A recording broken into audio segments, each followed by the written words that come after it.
If you want to learn lean and have fun while you do it, then you're watching the right video, because this is episode 2 of the Lean Donut Shop.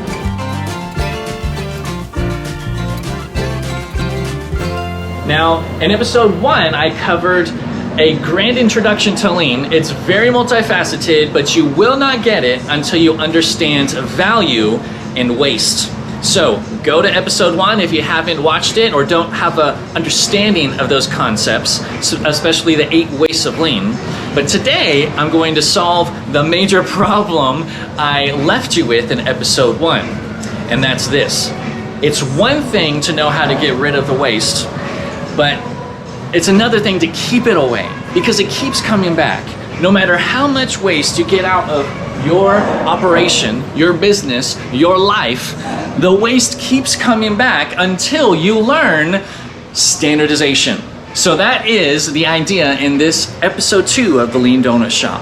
Why is standardization so very important? And secondly, what is it?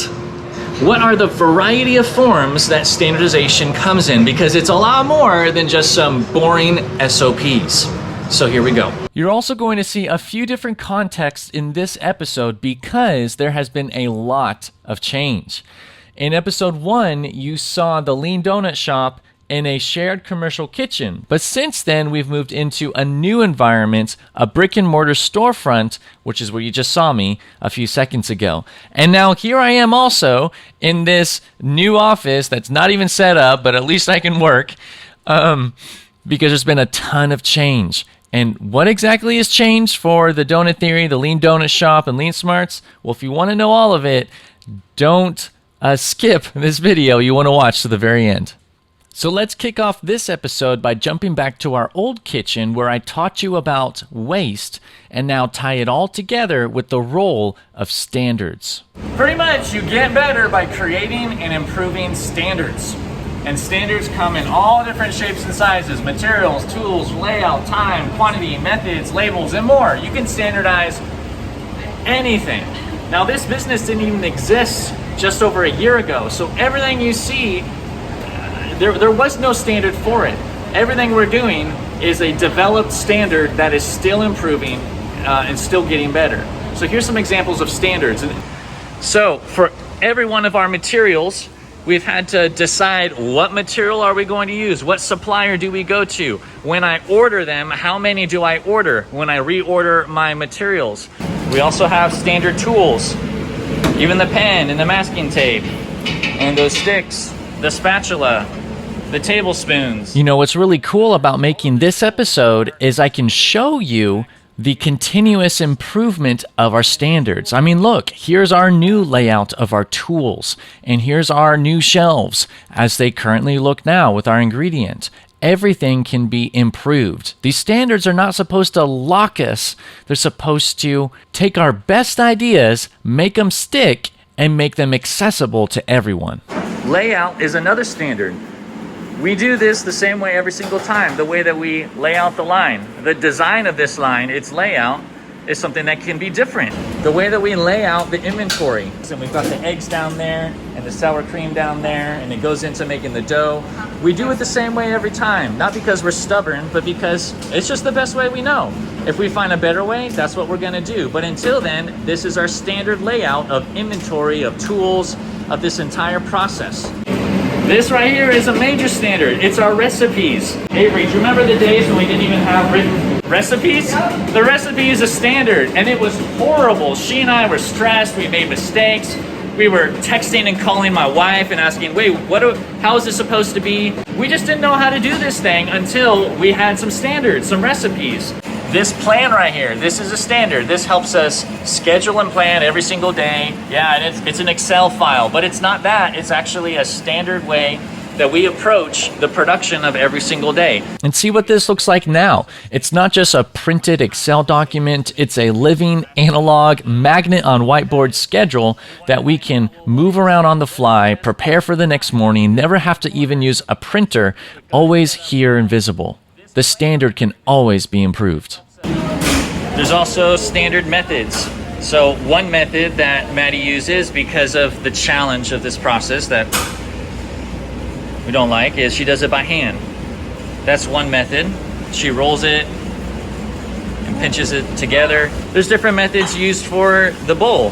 How we scrape it, when we scrape it, how we dump things and measure stuff out. All of that is part of the methods, the steps that are followed and the sequence followed to do the work.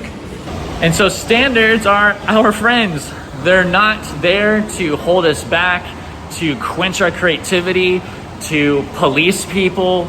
That's all garbage. Standards are intended to capture the best demonstrated way of doing things, the best way we know how.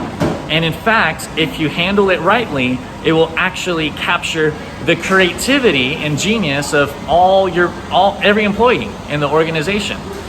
So you got to standardize, and we have to constantly standardize because this business is constantly growing and changing, and people come up with better ideas and better methods and ways of doing things. So we have to constantly standardize, and those standards don't trap us, they don't handcuff us, so it actually inspires continuous improvements and the elimination of more waste, because without a standard, you cannot improve.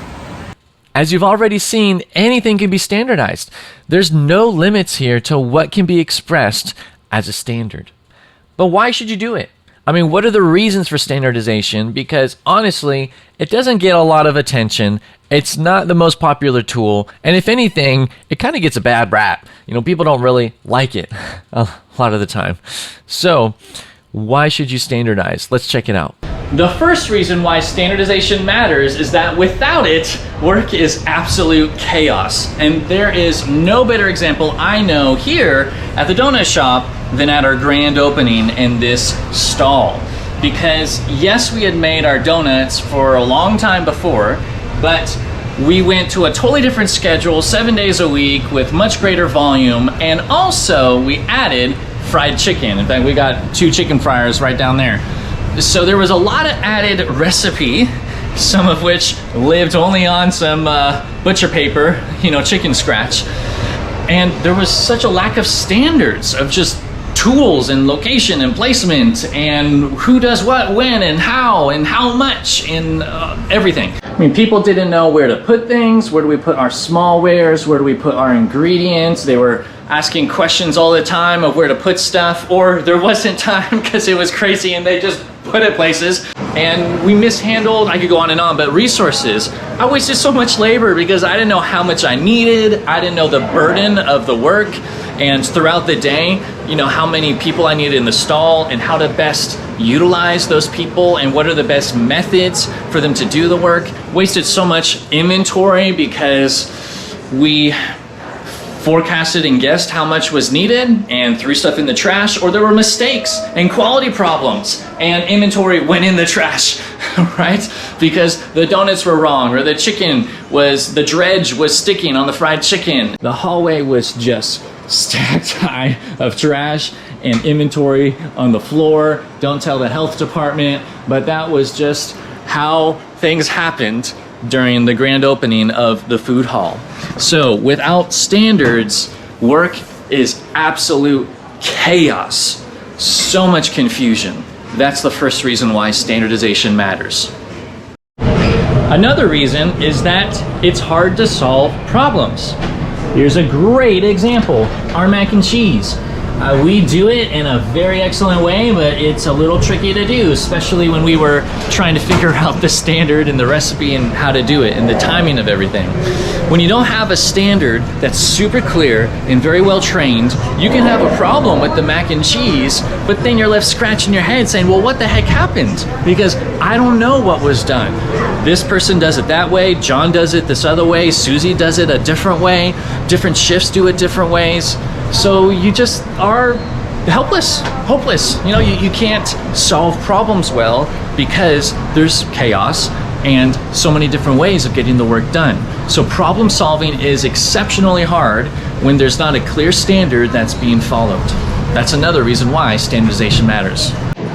Another reason why is that without standardization, improvements don't stick. They just fall apart. Here's a great example. Eventually someone said, let's have a standard location for all of our tools. But look, what belongs here?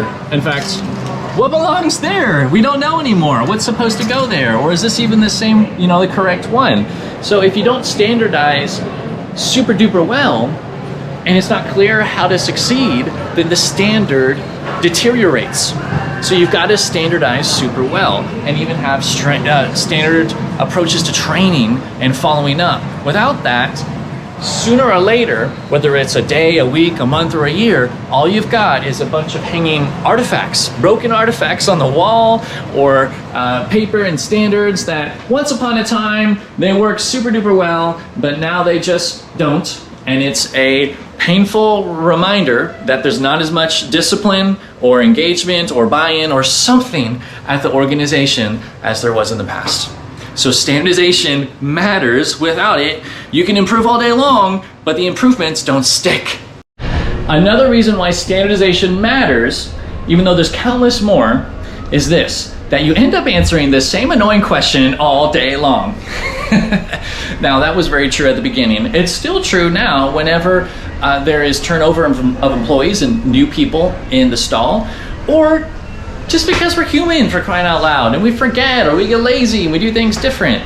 So you get questions like this: where does this thing go? I don't know where to put it. Or you don't get the question, but people ask the question in their head and then they put it somewhere random, like right up here next to the trash bags, and then you can't find it the next time that you need it. So that's an example of a question.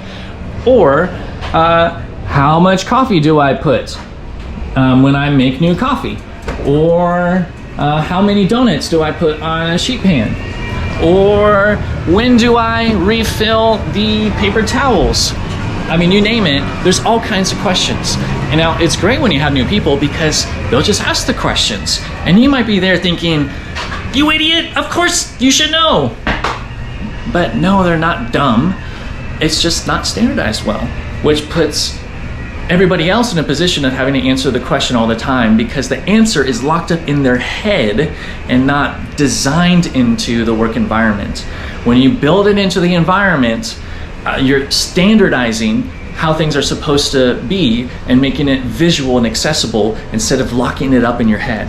And I can't tell you how many business owners I've run into who have their whole business locked in their head rather than their standards developed into stuff that people can follow, right? So standardization matters, or else you end up answering the same darn question till the day you die. Now, if you've been watching all the way until now, you might be wondering, what's this big change that you've been talking about? Yes, we've changed kitchens. Yes, I'm in this new basement, unfinished office.